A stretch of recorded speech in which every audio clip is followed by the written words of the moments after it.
Hello hello hello. Good evening good evening good evening दोस्तों, मैं स्वागत करता हूं आपका आपके ही चैनल पर जिसका नाम है मैथ्स डैडी।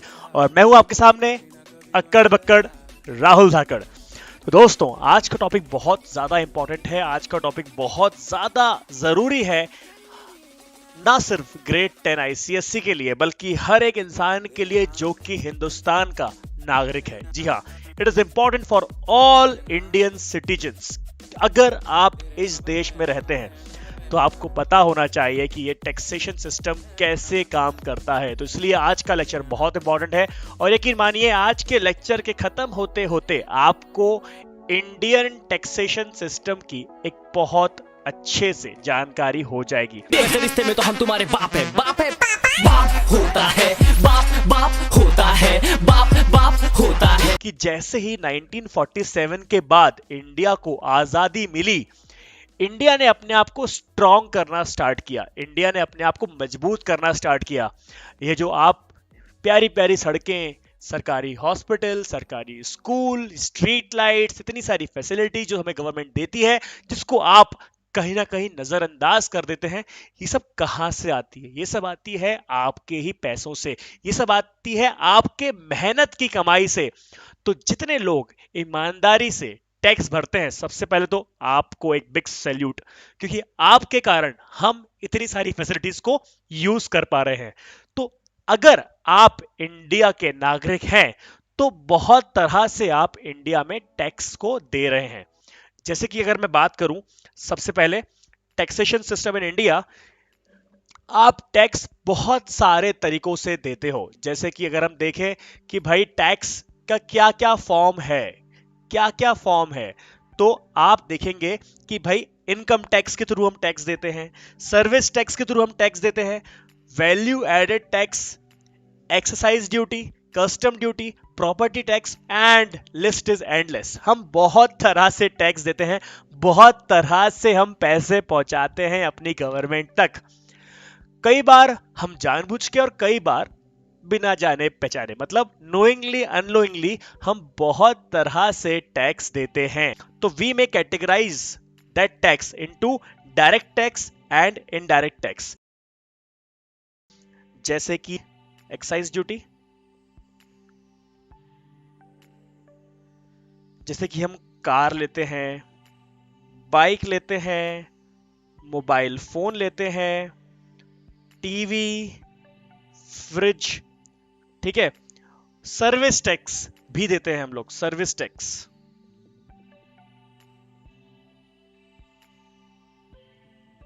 सर्विस टैक्स मतलब जो भी आप सर्विस गवर्नमेंट से ले रहे हैं, जैसे कि फोन बिल जो आप देते हैं,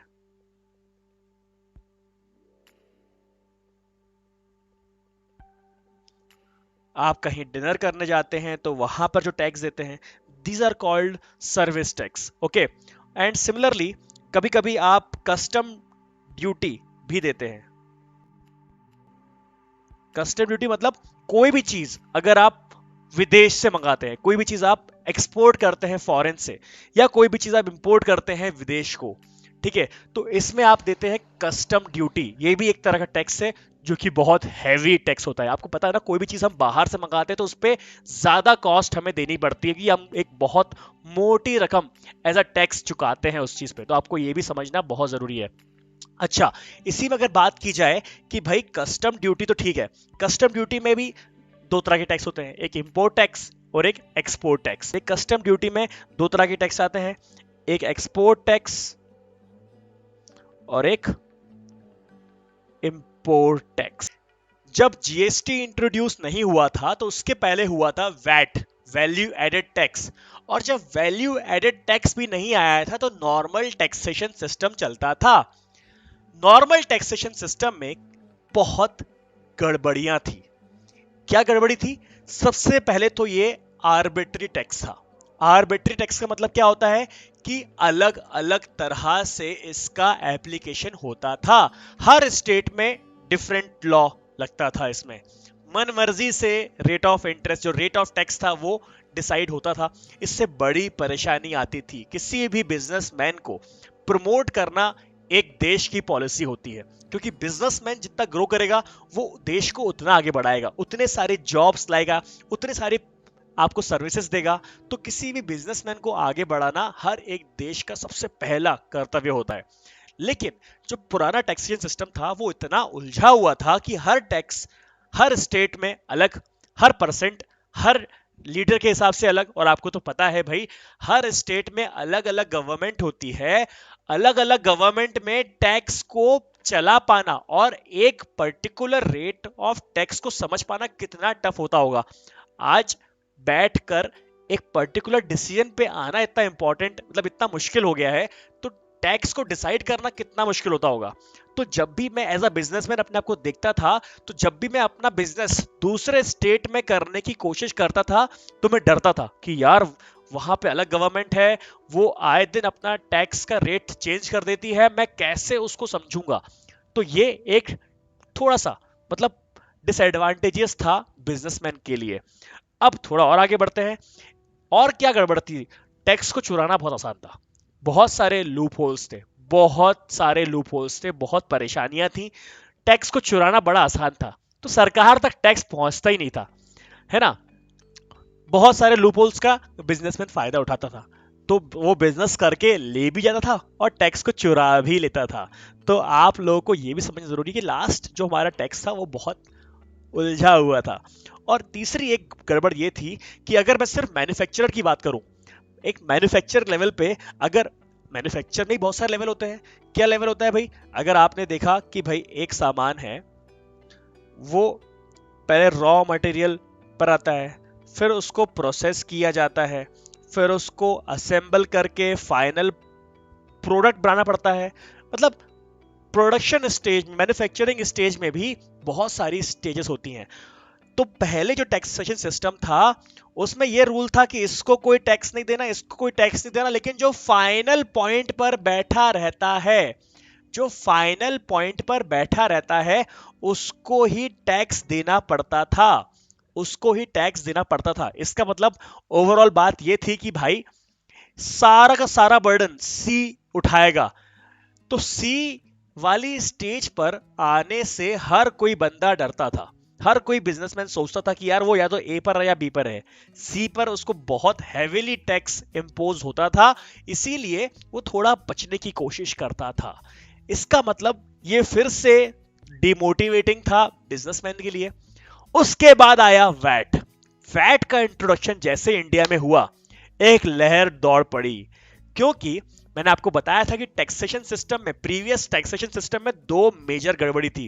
पहले तो ये कि अलग अलग स्टेट में अलग अलग टैक्स, अलग अलग लॉ, अलग अलग रूल। दूसरा ये था कि मैन्युफैक्चरिंग स्टेज पर सबसे आखिरी वाले को पूरा टैक्स चुकाना पड़ता था। तो ये दो डिमोटिवेटिंग चीज थी। वैट के आने से एक चीज तो बहुत आराम से सॉल्व हो गई, वो क्या? दूसरी वाली दिक्कत। मतलब अब हर एक स्टेज के मैन्युफैक्चरर को, हर एक स्टेज के बिजनेसमैन को टैक्स इंपोज किया जाने लगा। इससे क्या हुआ? जो टैक्स आखिरी स्टेज पर डिवाइड, मतलब आखिरी स्टेज पर पुट होता था, वो अब सब पार्ट पे डिवाइड हो गया। अब एक इंसान पे बर्डन नहीं रहा, अब आपका एक बड़ा हैवी टैक्स सब पर थोड़ा थोड़ा थोड़ा थोड़ा डिस्ट्रीब्यूट हो गया। इससे लोगों को आसानी पड़ गई। लेकिन अभी भी वो दिक्कत कायम थी, डिफरेंट स्टेट वाली, अलग अलग स्टेट, अलग अलग लॉ, अलग अलग रूल। ये भारी भारी परेशानी थी। इसीलिए, और एक चीज और गड़बड़ थी कि भाई यहां पर दिक्कत बहुत थी। कैलकुलेशन ऑफ वैट बहुत परेशानी में डालने वाली चीज थी। तो थोड़ा सा और सोचा गया, गवर्नमेंट ऑफ इंडिया ने फिर एक अच्छा डिसीजन लाए और उन्होंने बोला कि हम जीएसटी लेके आएंगे। वैसे वैट बुरा नहीं था, लेकिन जो डिफरेंट स्टेट डिफरेंट टैक्स की कहानी थी वो असल में परेशान करने वाली थी। इसीलिए वैट को भी ज्यादा दिन इंडिया झेल नहीं पाया। और उसके बाद पता नहीं भाई कौन समझदार लोग सरकार में आए और उन्होंने लगाया जीएसटी। जी हाँ, जीएसटी बहुत जरूरी है समझने के लिए, क्योंकि यही तो ये जो टैक्स है जिसने पूरी की पूरी रिवॉल्यूशन सी एक खड़ी कर दी, गुड्स एंड सर्विस टैक्स। हमारे लीडर्स का मानना था वन नेशन वन टैक्स, मतलब आपका अगर इंडिया में रहने का प्लान है तो आपको ज्यादा सोचने की जरूरत नहीं है, आपको बिजनेस में दिक्कत नहीं आएगी, क्योंकि हमने चीजों को सिंप्लीफाई कर दिया है। One nation one tax. दोस्तों, इसका बहुत क्रिटिसिज्म हो चुका है बाहर, मीडिया ने, अपोजिशन ने इसका बहुत क्रिटिसिज्म किया है, लेकिन what I personally believe, GST is one of the finest decision a government has made. मुझे जीएसटी से बहुत ज्यादा उम्मीद है कि वो देश को आगे लेके जाएगा। क्यों क्यों लेके जाएगा, मैं आपको समझाता हूं ये चीज, ध्यान से सुनिएगा। जीएसटी के आने से एक पर्टिकुलर परसेंटेज ऑफ टैक्स पूरे पूरे हर स्टेट में, हर पूरे देश में लग गया। उससे कस्टमर को भी फायदा हुआ और बिजनेसमैन को भी, क्योंकि अब इंडिया ने स्लैब बना दिए थे। जी हाँ, स्लैब वर्ड आपके लिए समझना बहुत जरूरी है दोस्तों। अब आपको भी एक चीज समझ में आती है कि यार, मैं अगर बहुत गरीब इंसान हूं तो मेरे लिए हर चीज पर एक भारी अमाउंट ऑफ टैक्स देना सही नहीं रहेगा ना। और अगर मैं एक अमीर इंसान हूं तो मैं टैक्स को दे सकता हूं, सही बात है कि नहीं। और अगर टैक्स देने लायक रहेगा तो मैं उससे छुपूंगा भी नहीं, मैं उसको चोरी भी नहीं करूंगा। और अगर मैं चोरी नहीं करूंगा तो मैं ईमानदारी से टैक्स दूंगा, जिससे मेरी कंट्री ग्रो करेगी। बात समझ में आ रही है? यही चीज आपको समझनी बहुत जरूरी है। जब मैं बात करता हूं जीएसटी की, एक बड़ी परेशानी थी वैट में, क्या कि गरीब इंसान को भी एक बड़ा टैक्स देना पड़ रहा था, ठीक है। और एक और बहुत बड़ी परेशानी थी कि डेवलप स्टेट जो थे वो वैट का फायदा उठा रहे थे। मतलब डेवलप स्टेट और ज्यादा डेवलप हो रहे थे, क्योंकि डेवलप स्टेट कौन से होते हैं? जो कि सर्विस प्रोवाइडर होता है ना। और थोड़े अंडर डेवलप्ड स्टेट जो कैसे होते हैं, वो बेसिकली ज्यादा सर्विस लेते हैं, उनके यहाँ सारी चीजें नहीं बन पाती। वो बेचारा जो गरीब स्टेट था वो टैक्स दे दे के थक गया था। मतलब बड़ी ही बायस्ड सी सिचुएशन थी, लेकिन जीएसटी ने सब बदल दिया। अब आप समझिएगा, बहुत इंपॉर्टेंट पॉइंट पे आ रहा हूं मैं। यहां पर क्या हुआ, यहां पर जीएसटी ने बनाए स्लैब्स। मतलब स्लैब भी बहुत शानदार, कुछ प्रोडक्ट जो कि बहुत ज्यादा नेसेसिटी वाले थे उसको तो उन्होंने 0 टैक्स पे डाल दिया, 0% टैक्स पे डाल दिया। और कुछ सामान पे थोड़ा हायर टैक्स, फिर थोड़ा हायर टैक्स, फिर थोड़ा हायर टैक्स। मतलब किया क्या, उन्होंने जितनी भी गुड्स और सर्विसेज थी उनको बेसिकली दो तरीकों से कैटेगराइज किया, नेसेसिटी और लग्जूरियस। जो नेसेसिटी थी उसको तो उन्होंने ऐसा ऐसा संभाला कि यार हर इंसान तक पहुंच पाए मिनिमम टैक्स पे। और जो लग्जूरियस चीजें थी, लग्जूरियस चीजों को उन्होंने कुछ कुछ ज्यादा हायर टैक्स के हिसाब से बांट दिया। यहां पर क्या हुआ, जब बात करता हूं मैं 0% टैक्स का, तो स्लैब जो बने थे उसमें कुछ सामान, मतलब ओवरऑल पूरे सामान में से कुछ सामान जो कि 7% ऑफ गुड्स था उसको 0% टैक्स में डाल दिया। कुछ बेसिक नेसेसिटी की चीजें जो कि हर इंसान तक पहुंचनी चाहिए, उस पर कोई टैक्स नहीं लगाया सरकार ने। यही तो हमें चाहिए था यार, कि fresh fruits and vegetables, milk, newspaper, ये सारी चीजें तो सब तक पहुंचनी चाहिए ना यार। तो इन सारी चीजों को पहुंचाने के लिए सरकार ने 0% टैक्स लगा दिया।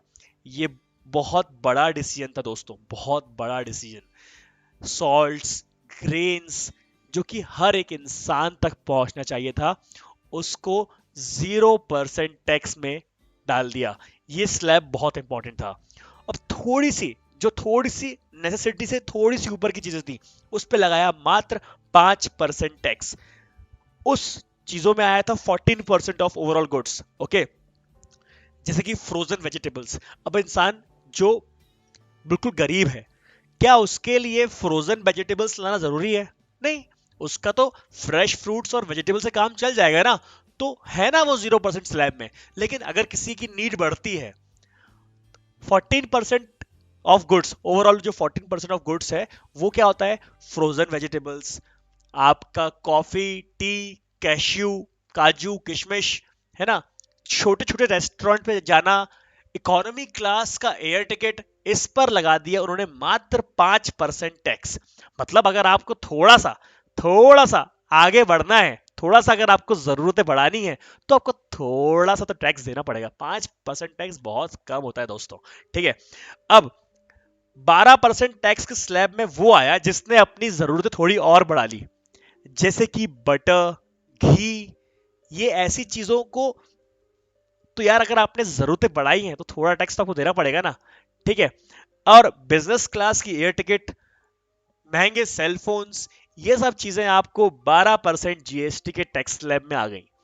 दोस्तों आप समझ रहे हैं ना, गवर्नमेंट ने कितनी स्मार्टली हर किसी की नीड पूरी कर दी। और आगे बढ़ते हैं, अब आता है 18% जीएसटी स्लैब। 18% जीएसटी स्लैब में मतलब जब इंसान ने अपनी डिमांड बढ़ाई, अब उसको खानी थी आइसक्रीम, तो आइसक्रीम यार नेसेसिटी नहीं है, ठीक है, वो आपके लग्जूरियस लाइफ का हिस्सा है। तो आइसक्रीम अगर खाना रहेगा आपको, तो आपको देना पड़ेगा 18% जीएसटी। कैमरा अगर आप ले रहे हो, स्पीकर्स ले रहे हो, मॉनिटर्स ले रहे हो, ऑप्टिकल फाइबर ले रहे हो, तो इट मींस ओवरऑल गुड्स का 43%, मतलब सबसे हायर परसेंटेज ऑफ गुड्स जो 43% के थे, all those lie under this slab, okay. तो अब यहां पर आपने देखा कि 43% ऑफ गुड्स जो है इस पे लाई करते थे, तो ये आपको 18% जीएसटी इसमें चुकाना पड़ता था। अब बात करते हैं सबसे हायर रेट ऑफ टैक्स में, जो सबसे महंगा आपको पड़ा यहां पर, वो पड़ा क्या? पान मसाला, सिगरेट, बीड़ी, जो आपको नहीं पीनी चाहिए भैया, बिल्कुल नहीं पीनी चाहिए, ठीक है। अब अब अब मोटरसाइकिल्स, ऑटोमोबाइल्स, 5 स्टार होटल्स की बुकिंग, रेस क्लब की बैटिंग, अब ये सब चीजें आपको महंगी पड़नी थी ना यार। अब ये सब चीजें सस्ती हो जाएंगी तो फिर तो दिक्कत है यार। तो आपने देखा कि कितने स्मार्टली गवर्नमेंट ने अपने टैक्सेशन सिस्टम को बांट दिया कि आप लोग जो नेसेसिटी की चीजें हैं वो सस्ते में ले लोगे, और जो लग्जूरियस चीजें हैं उस पर आपको टैक्स चुकाना पड़ेगा। इससे क्या हुआ? आपको पता है कि इंडिया में डाइवर्सिटी बहुत है, जो गरीब है वो बहुत गरीब है, और जो अमीर है वो बहुत अमीर है। तो एक ऐसा सिस्टम बनाना टैक्सेशन का जिससे कि सारे लोगों को बेनिफिट मिल जाए, ये बहुत टफ था। लेकिन जिसने भी ये स्लैब्स बनाए दोस्तों, लिटरली बहुत बड़ा काम किया है। आज जो बेसिक चीजें हैं वो हर इंसान तक बहुत कम दाम में पहुंच रही हैं, और जो जिस इंसान को फैसिलिटीज बढ़ानी है अपनी, उसको टैक्स देने में डर लगता भी नहीं है, क्योंकि उसके पास पैसा है, तभी तो वो बड़ी चीजों के बारे में सोच पा रहा है ना। और still government is thinking, right. आपको बताऊं, ये जो स्लैब्स हैं वो बार बार रिवाइज हो रहे हैं। अगर देखो, डायनेमिक्स इंडिया के बदलते रहते हैं, हर 3 4 5 6 महीने बदलते रहते हैं। तो जब भी उसको लगता है कि यार इस चीज तक को नीचे वाले तबके तक, मतलब जो लोअर इकोनॉमी क्लास है उस तक पहुंचाना है, तो वो उसका टैक्सेशन कम कर देते हैं, उसको वो 5% के स्लैब में डालते हैं, एंड इट समटाइम्स 0% स्लैब में डालते हैं। तो ये चीज हो रही है, और आई रियली अप्रिशिएट, राइट। आप भी अगर इंडियन सिटीजन हैं तो आपको भी ये चीज अप्रिशिएट करनी चाहिए कि बहुत ही स्मार्ट, बहुत ही इंटेलिजेंट सिस्टम है ये टैक्सेशन का, right. That's why I proud to be Indian, right. I hope you also too. अब थोड़ा सा और आगे बढ़ते हैं, टाइप्स ऑफ जीएसटी। जीएसटी के टाइप्स क्या होते हैं दोस्तों, ये भी समझना बहुत जरूरी है, ठीक है। टाइप्स ऑफ जीएसटी क्या है? ओह, हमारे दोस्त बोल रहे हैं काश एप्पल का फोन पे टैक्स ही नहीं होता तो थोड़ा सस्ता होता। एप्पल क्यों दोस्तों, अब तो देखना आप जिस तरह का सिचुएशन चल रहा है ना, अब इंडियन मार्केट डेवलप होगा। यहाँ के जो छोटे छोटे स्टार्टअप्स थे जो कि दबे पड़े हुए थे क्योंकि बाहर के लोग हमें दबा रहे थे, अब ये छोटे छोटे स्टार्टअप्स ब्लूम करेंगे। और यकीन मानिए, देसी अपनाओ, स्वदेशी अपनाओ, हमारी चीजें हर किसी को बीट कर सकती हैं। हमें हमारे छोटे छोटे मैन्युफैक्चरर को मोटिवेट करना है, उन्हें इंकरेज करना है, वो दुनिया बदल सकते हैं। अंबानी जी, यार क्या आदमी है यार, अंबानी, टाटा, पूरी दुनिया को हिला के रखा हुआ है यार अपने बिजनेस स्किल से। ये अकेले नहीं है, ऐसे लाखों छोटे छोटे स्टार्टअप्स हैं जो कि आगे बढ़ना चाह रहे हैं, और उनको आगे बढ़ने का मौका मिलेगा अब, क्योंकि अब जो है स्वदेशी अपनाओ की जो है पूरी तरह से मोटिवेटिंग स्किल्स शुरू हो चुकी हैं। अब टाइप्स ऑफ जीएसटी पे आते हैं। टाइप्स ऑफ जीएसटी में आप देखेंगे यहाँ पे कि तीन तरह के यहाँ पे टैक्सेस हम बांटते हैं। ये है सीजीएसटी। सीजीएसटी मतलब सेंट्रल जो गवर्नमेंट लेती है वो। एसजीएसटी स्टेट गवर्नमेंट जो लेती है। इसको हम यूजीएसटी भी बोल देते हैं whenever we talk about union territories, right? यूजीएसटी। और आईजीएसटी मतलब इंटीग्रेटेड जीएसटी। ये सब समझाऊंगा आप लोगों को, हर चीज समझ में आएगी।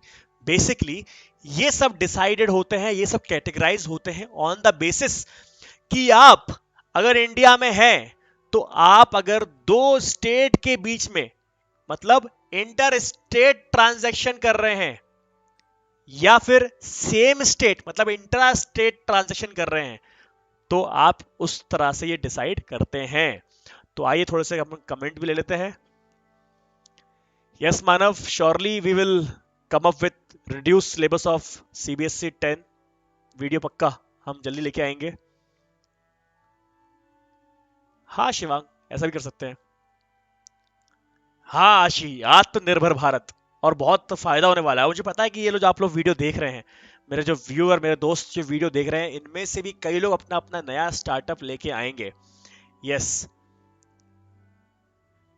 Thank you Manav, thanks for compliment. Hello Khushi, wow, thank you very much, thank you. Yes, ये सेटअप आपके लिए किया है, पूरा पूरा मेहनत आपके लिए किया है ताकि आप तक चीजें पहुंच पाए easily. I am from Bhopal. Hello Windows Lucknow, how are you? I am from Bhopal. आइए, कभी मुलाकात होती है यहाँ पे, ठीक है। तो हम यहाँ पर देखने वाले हैं types of cell. Types of cell के बेसिस पे हम समझेंगे कि वहां पे सीजीएसटी लगने वाला है कि आईजीएसटी की एसजीएसटी, राइट। अब मेरी बात बिल्कुल ध्यान से सुनिएगा। यहां बात करने वाले हैं हम लोग टाइप्स ऑफ सेल्स की। टाइप्स ऑफ सेल्स की दोस्तों, जो सेल होने वाली है विद इन स्टेट, जो सेल होने वाली है विद इन स्टेट, वो बेसिकली या तो with in the same state होने वाली है या फिर डिफरेंट स्टेट होने वाली है। हाँ या ना, यकीन है कि नहीं आपको इस चीज पे? अगर आप बात करने वाले हैं सेम स्टेट की, अगर आप बात करने वाले हैं सेम स्टेट की, तो वहां पर किस तरह से टैक्स अप्लाई होगा ये समझना बहुत जरूरी है, ठीक है। और अगर बात करेंगे आप डिफरेंट स्टेट की, तो वहां पर किस तरह से काम होगा ये देखना बहुत जरूरी है। तो अब अगले 2 मिनट तक आपको बहुत ध्यान से सुनना है ये वीडियो, क्योंकि ये चीज ही आपको एग्जाम में पूछी जानी है। अगर मैं बात करूं दोस्तों,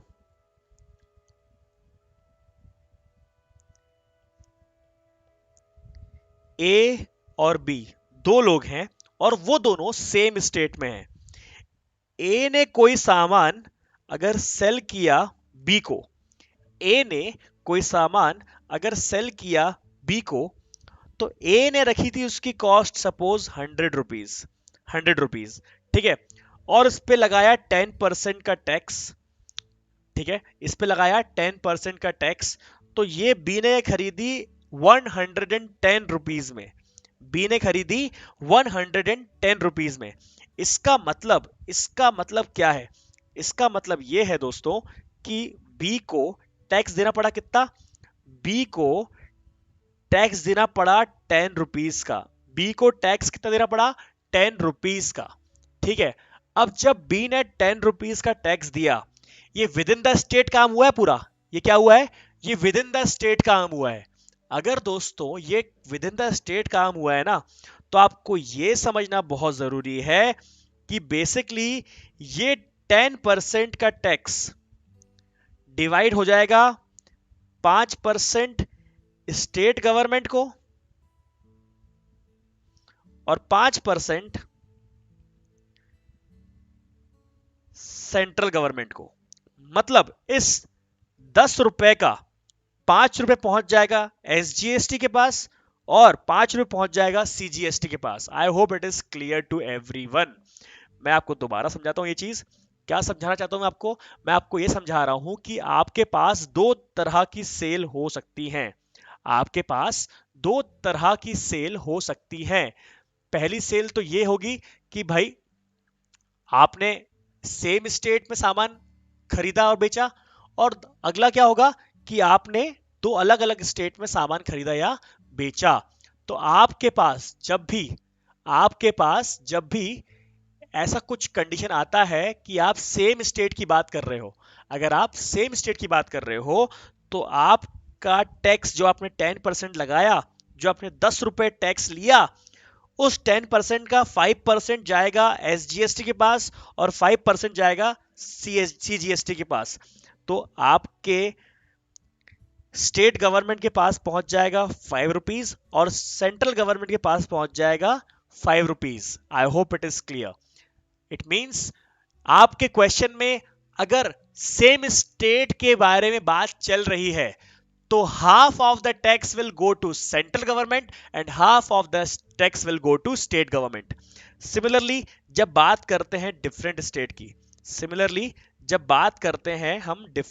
की, दोस्तों, जब हम बात करते हैं डिफरेंट स्टेट की, तो डिफरेंट स्टेट मतलब क्या हुआ? एक बंदा था ए में और दूसरा बंदा था दूसरे स्टेट में। मतलब ए जो था वो पहले स्टेट में था और जो बी था वो दूसरे स्टेट में था, और यहां से आपने कुछ भी प्रोडक्ट सेल किया। ठीक है, अब इसने सेल किया, मान लेते हैं कॉस्ट थी 100 रुपीज, 10% टैक्स था, और इस बी ने इसको 110 रुपीज में खरीदा। ध्यान से समझिएगा इस बात को। सेम सिनेरियो है, बस डिफरेंस क्या है? सेम स्टेट और डिफरेंट स्टेट की। अब थोड़ा और आगे बढ़ते हैं।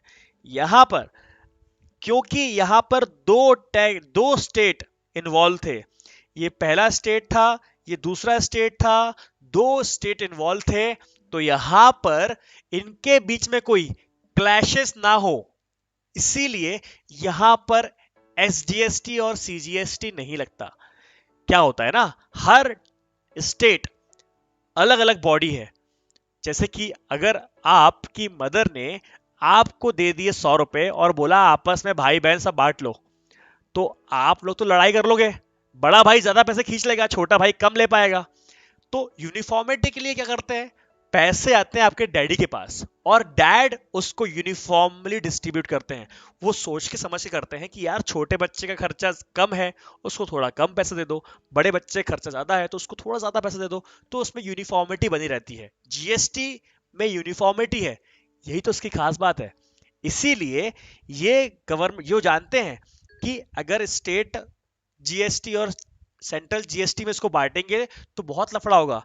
इसीलिए सबसे पहले दोस्तों, सबसे पहले ये टैक्स जाता है आईजीएसटी के पास। मतलब आईजीएसटी के पास टैक्स के 10 रुपए आ जाते हैं और फिर आईजीएसटी इसको, मतलब इंटीग्रेटेड जीएसटी, फिर आईजीएसटी जो कि सेंट्रल बॉडी है, वो डिसाइड करती है कि स्टेट ए को कितना मिलेगा, स्टेट बी को टैक्स का कितना मिलेगा और सेंटर के पास कितना जाएगा।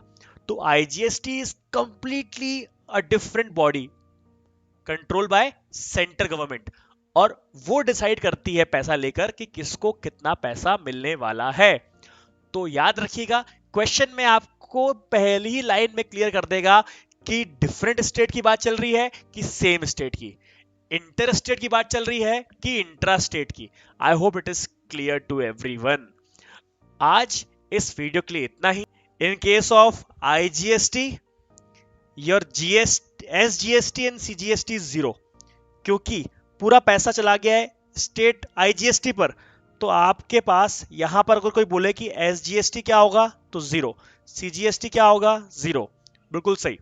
ओके, इस वीडियो को देखकर प्रॉपर नोट्स बनाइएगा और समझिएगा, क्योंकि इस पर हम कल शाम को 4 बजे रख लेते हैं।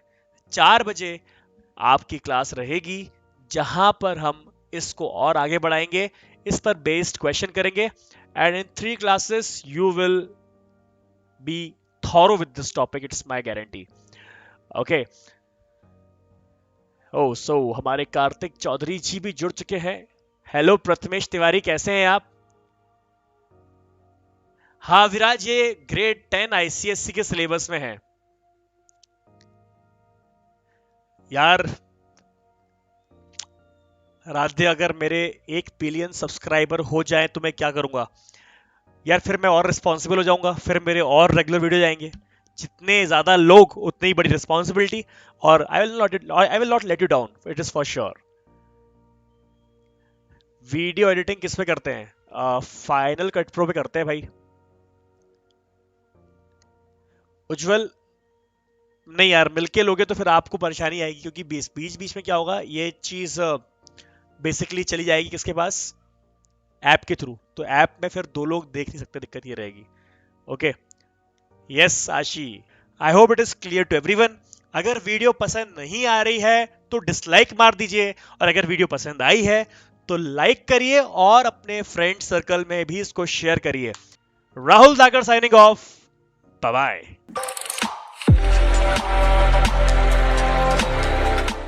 C6 midgets that be fire juggling. Maybe it's just me, cause my mind is struggling. Babes, boyfriend is acting like a clown. Know what's going down every time that we are down. Take a look through the peephole. Yo, everybody's getting geek, bro. Stop the hate and let them neeks know.